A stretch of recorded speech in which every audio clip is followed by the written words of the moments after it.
Hello, and thank you for joining me today to discuss the so-called annexation plans being considered by Israel and the Trump administration.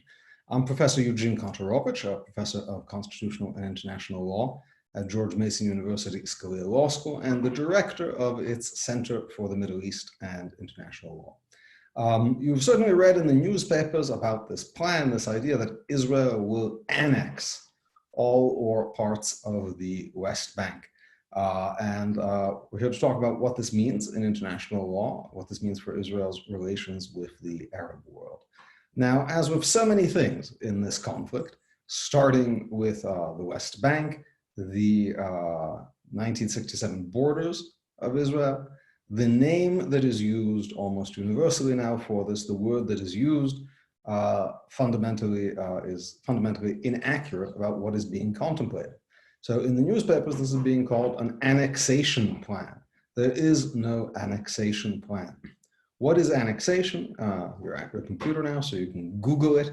The dictionary definition of annexation in international law, you can look at the Oxford Encyclopedia of International Law, is when a country forcibly takes the territory of another country by force, and makes it its own. This is not an annexation, because there is no territory of another country, of another sovereign state being taken. The areas of Judea and Samaria, also known as the West Bank, are not the territory of another sovereign country, not just in the view of Israel, but in the view of the United States, of both parties, and of almost all of Europe. Why?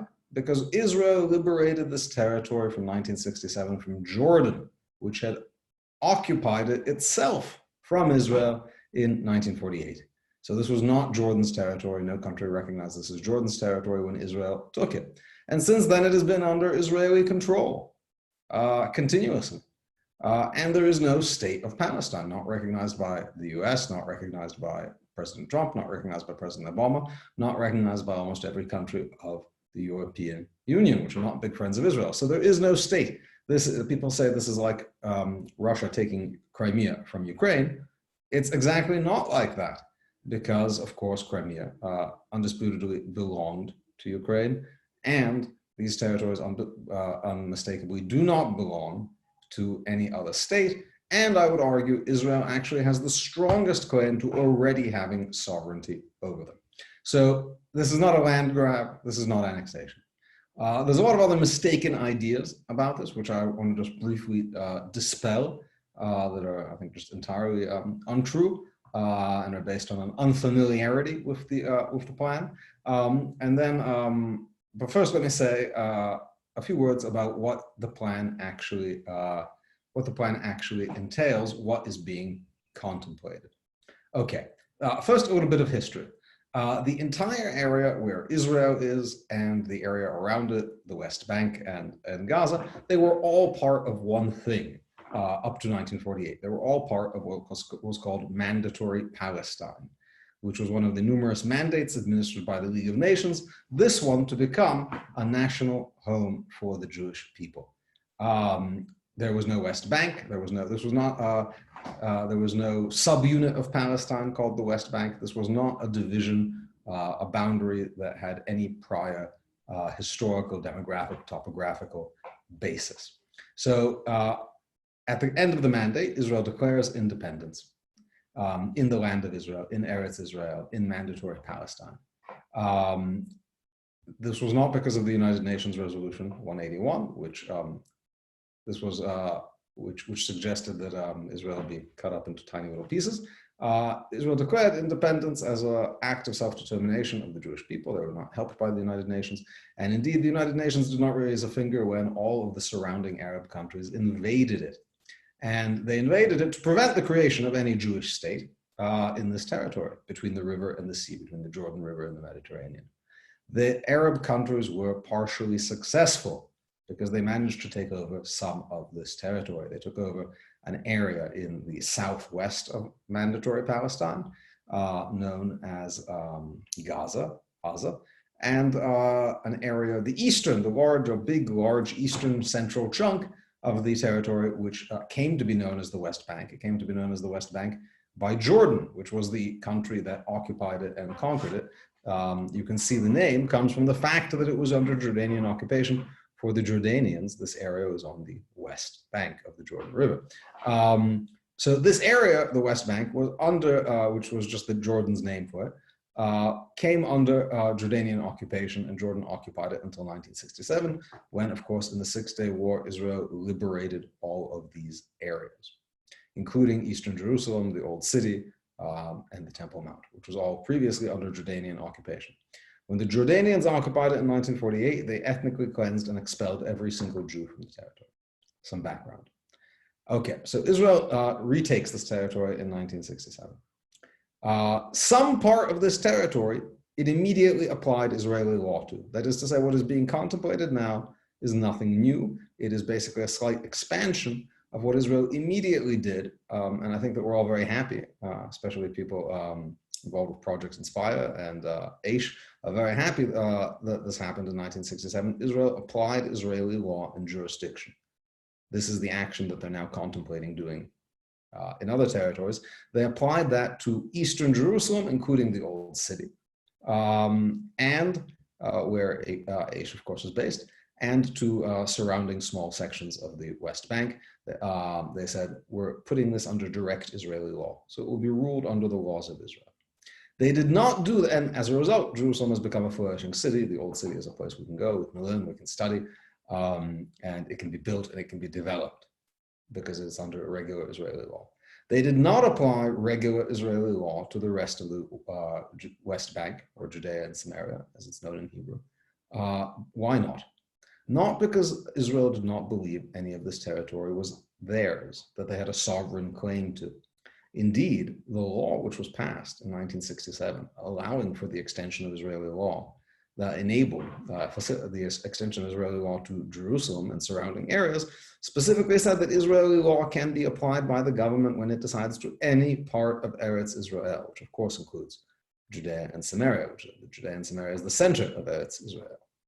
So they didn't apply this more broadly at the time because it was thought that peace was right around the corner, that with their extraordinary defeat in the Six-Day War, the Arab countries would sue for peace, and in negotiations, significant parts of this territory, far from all of it, but some of it would be put back under some kind of Arab control.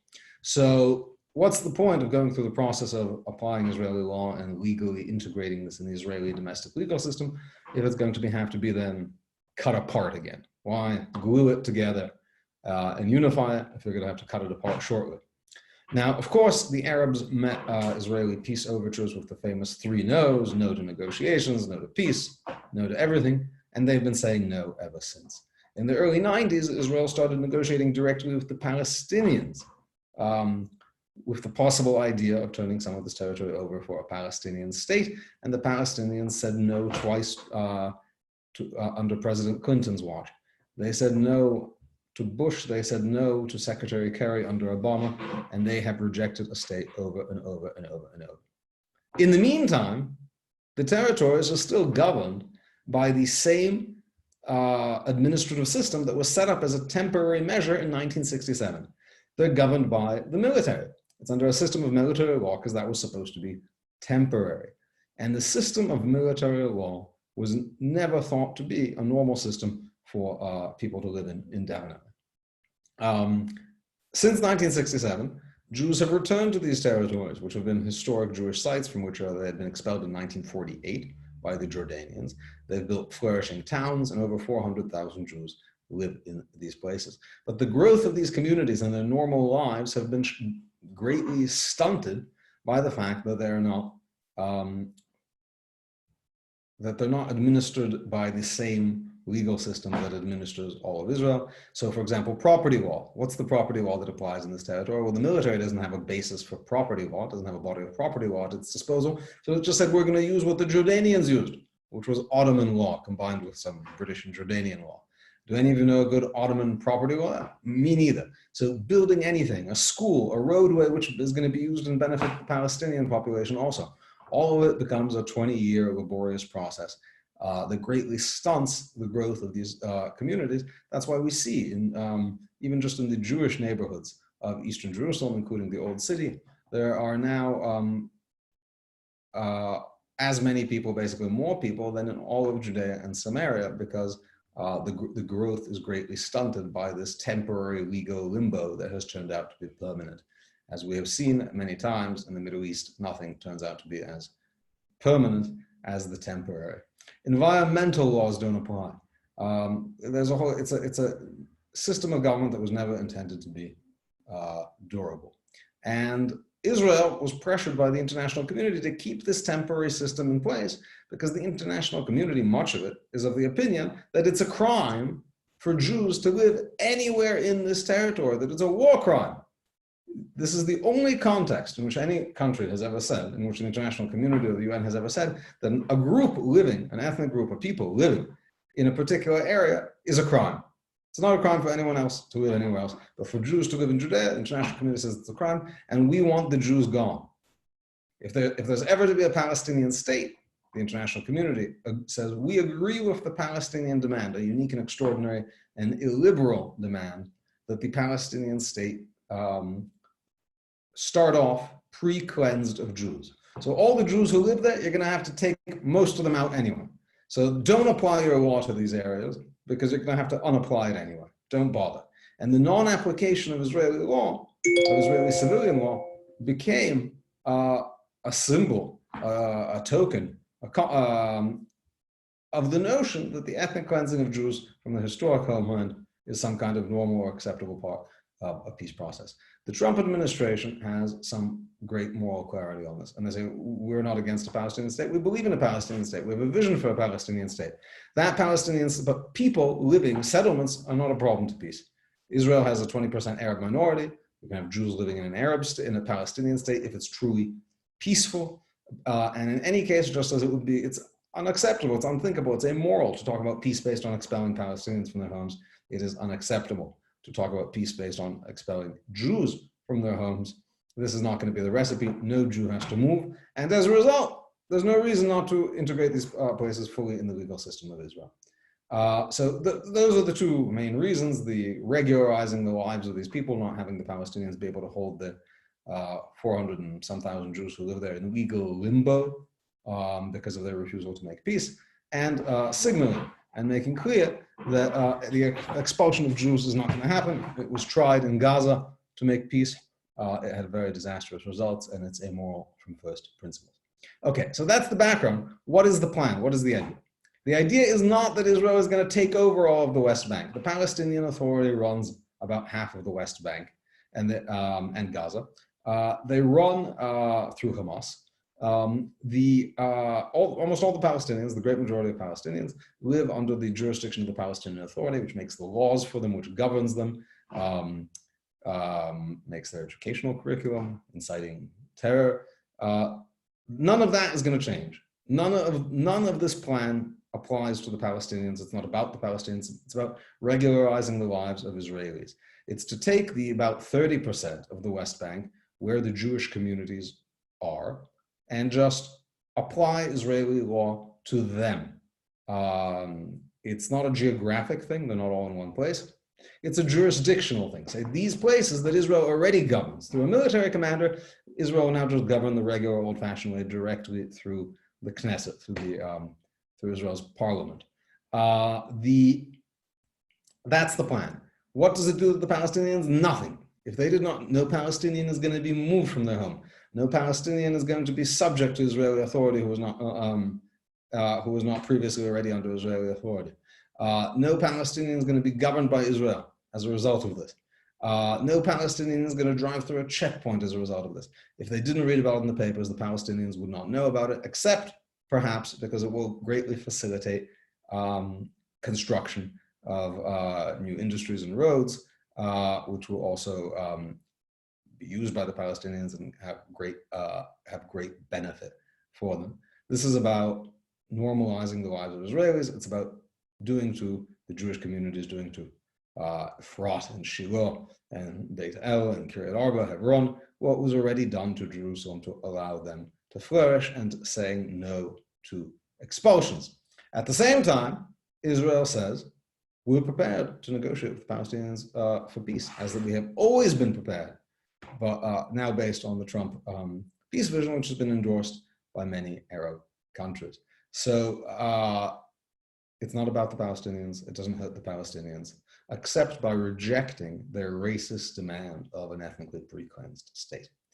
Now, many people say this is a mistake because it's going to antagonize the Arab world. Israel has had, in the past 5 years, extraordinary improvements in its relations with the Arab states. It conducts open diplomatic visits to Gulf states, sends delegations, has official meetings at the levels of foreign ministers, and official diplomatic presence in numerous Gulf states, in the UAE, in Oman, even Sudan, its arch enemy from 1967, where the three no's of Khartoum came from, now has open relations with Israel, has direct flights from Israel. Israel can fly over these countries. Israeli airplanes previously on flying to India or Asia had to go all the way around the Arabian Peninsula, and of course around Iran. Now those countries allow flights, they have close level of cooperation, business is booming, and there's basically a rapprochement, a warming of relations between Israel and the Arab states that is unprecedented. The Arab states now have decided the Palestinian issue is not going to be at the focus of our relations with Israel. Now, some people say that this move is going to harm all that. It's going to undermine it.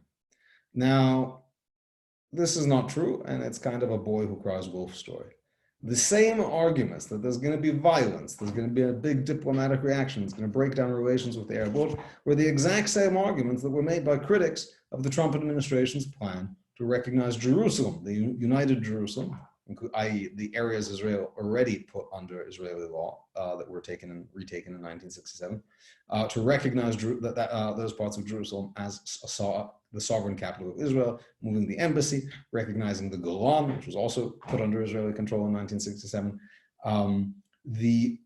All of those actions were said to, by critics, they were going to blow up the Middle East. I testified in Congress about the Jerusalem issue. I testified in Congress about the Golan. And those were the questions. Isn't this going to inflame the Arab Middle East? It's going to set the Middle East on fire, is what people were saying. Those people were wrong. The Middle East was not set on fire. It was not even made a little bit warm. The Arab world has moved on. And indeed, the boom in Israel's relations with the Arab states has happened exactly during this process, mostly during the past 3 years, the Trump administration, where we saw the recognition of other parts of territories Israel retook in 1967 as sovereign Israeli territory. This third time is not going to make it any worse. Indeed, the Israeli settlements in Judea and Samaria are far less important to Arab states than Jerusalem, which has a religious connotation of some kind, and the Temple Mount. This is not Jerusalem, it's far less important. This is areas where no Arabs live. It's areas where just Jews live. And the change in their legal status from one mode of Israeli administration to another is not going to mean anything to the Arab states, because it's important to understand why the Arab states have improved relations with Israel. There's a number of reasons, but none of them are based out of some kind of development of Zionism or an appreciation of Israelis as people or Israeli culture, cultural exchange. They probably still don't like Jews, many of them. But nonetheless, they act based on national self-interest. Right? Nobody likes anybody except themselves, and countries act based not on feelings, but on self-interest. And the Arabs and the Arab states and the Israelis have a massive joint interest in resisting Iran. For Saudi Arabia and the Gulf states, Iran is a complete existential threat. Iran is launching missiles into Saudi Arabian territory constantly through Yemen. These countries are under attack. They cannot back down from the fight with Iran. And who is the only country fighting Iran now? We've seen a bunch of suspicious explosions in Iranian nuclear plants. Who is fighting them? It's not the US, it's not Europe, it's Israel. Israel is a critical ally. Also, these countries, they're in the Middle East. They need to diversify their economies that are based on oil. They need partners with tech-savvy, local partners with whom they can do 21st century business, and they look around and they see that's Israel. And they're being held back by a 53-year-old conflict, which they don't really care about. So it's their essential interests, things they can get from Israel, benefits from Israel, that is or bringing them together with Israel, and none of that is going to be changed by the change in how Israel governs territories that it already governs. So it's not going to hurt relations with the Arabs. It will surely antagonize the Europeans, but it's important to point out the Europeans largely, or the European countries that will be most critical of this, are not countries that think it's okay for Israel to govern these territories the way they govern them now. It's countries who think that Israel now governs them in a way that is a violation of international law, denies Palestinians their rights. So it's not going to be that if Israel says this is truly ours in some sense, the Europeans will be upset, but if they don't, the Europeans will say, oh, fine, just continue your illegal occupation, in their view. So this is something that's been waiting for 53 years. It's been delayed too long. And it's an act, it's completely lawful under international law because Israel has no other, this is not the territory of any other country. And as I explained in other videos that you can find online, Israel actually has the best sovereign claim to this territory. This is Israeli sovereign territory, if it is anyone's sovereign territory. And of course, you can't annex your own territory. That doesn't make any sense. You can just change the mode in which it is governed, like having a territory or a state. This is basically that kind of distinction. So it's an act whose time has come, and it is an act that's completely justified, that will not harm the Palestinians, and if anything, will break the dynamic that has really stalled the peace process, which is the dynamic where the Palestinians know that every time they say no to a peace deal, the new offer will be better. So why not always say no? If the offer that you say no to just becomes the floor for future negotiations. And one thing the Trump administration here is saying to the Palestinians, almost no national independence movement ever gets offered a state. Not the Kurds, not the Uyghurs, not the Catalans, almost never happens. You guys have been offered it 4 times and you keep saying no, hoping and getting a better offer next time. That dynamic is over. Saying no has consequences and the offer is going to be worse next time. But this is not going to harm the lives of Palestinian people, and it's an act of law and justice. Okay, thank you so much. Take care.